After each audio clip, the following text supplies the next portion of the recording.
The Dark Knight Rises, the third and final entry in Nolan's epic Batman trilogy. What is there really to say about this movie?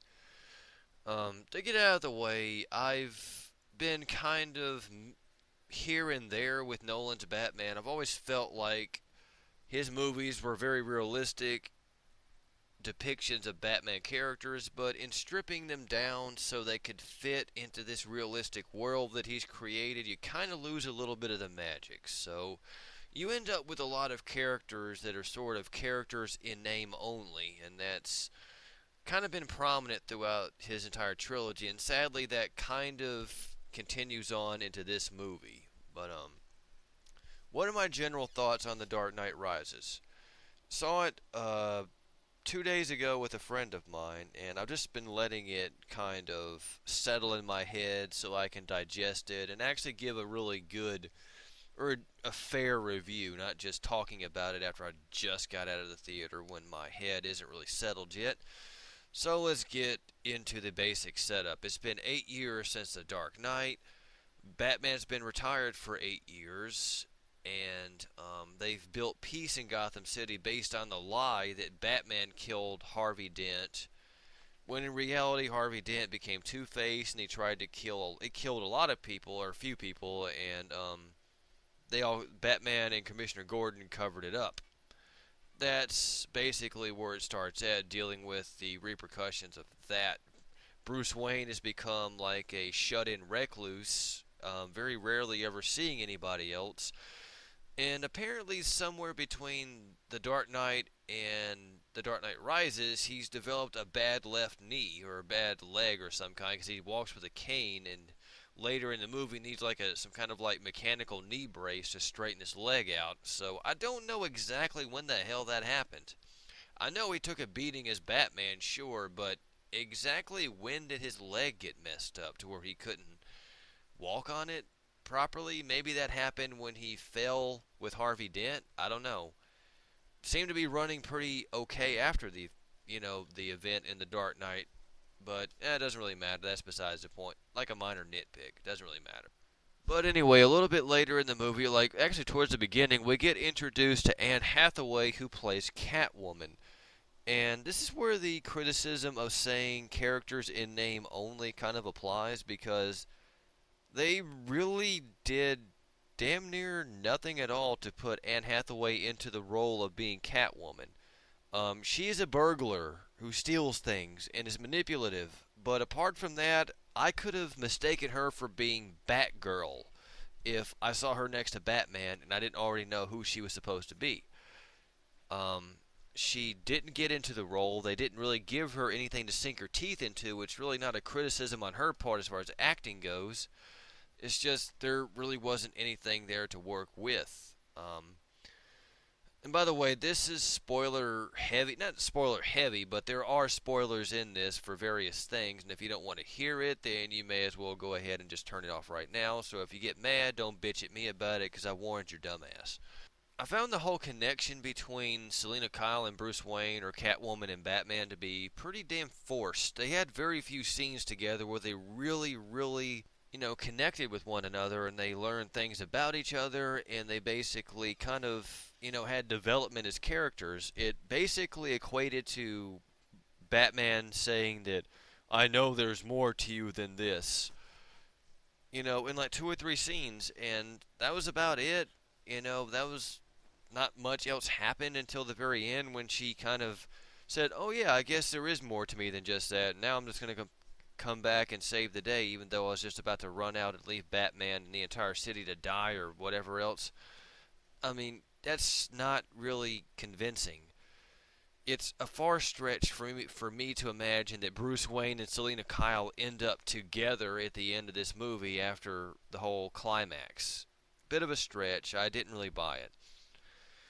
She was kind of, I don't know if she was badly cast, but they just didn't really give her anything to work with here. Kind of sad.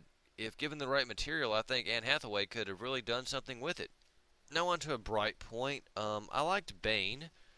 It's fair to point out that this movie is almost more of a sequel to Batman Begins than it is The Dark Knight. They make references to Harvey Dent, but say nothing about the Joker.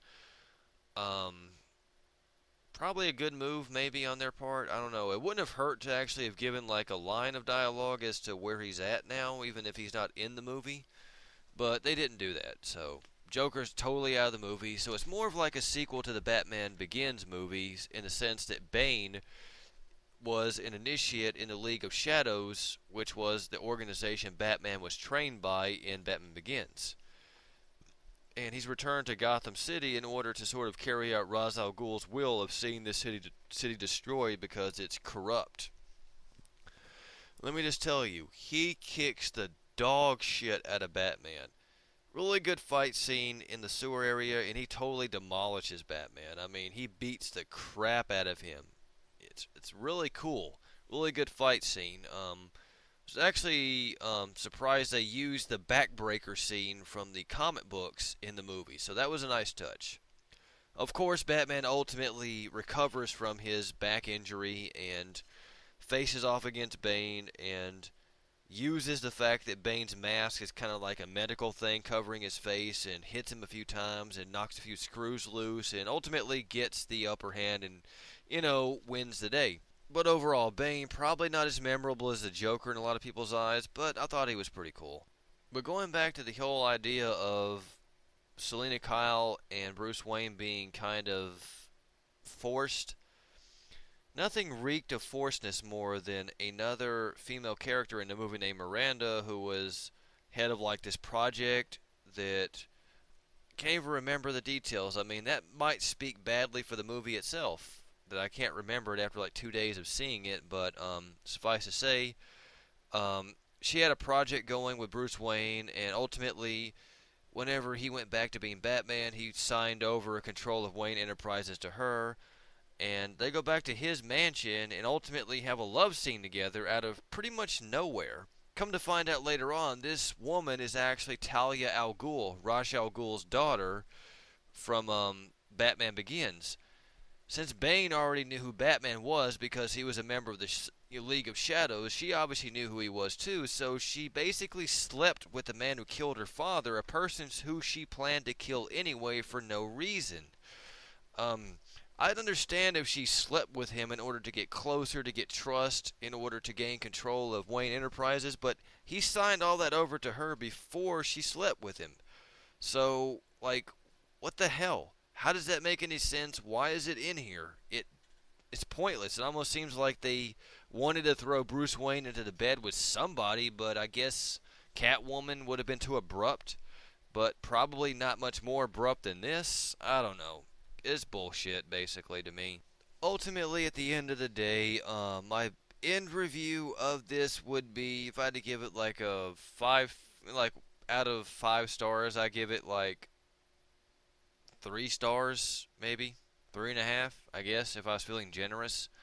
Didn't feel like I regretted seeing it, but at the same time, if I just waited for the DVD release, I can't say I would have felt cheated.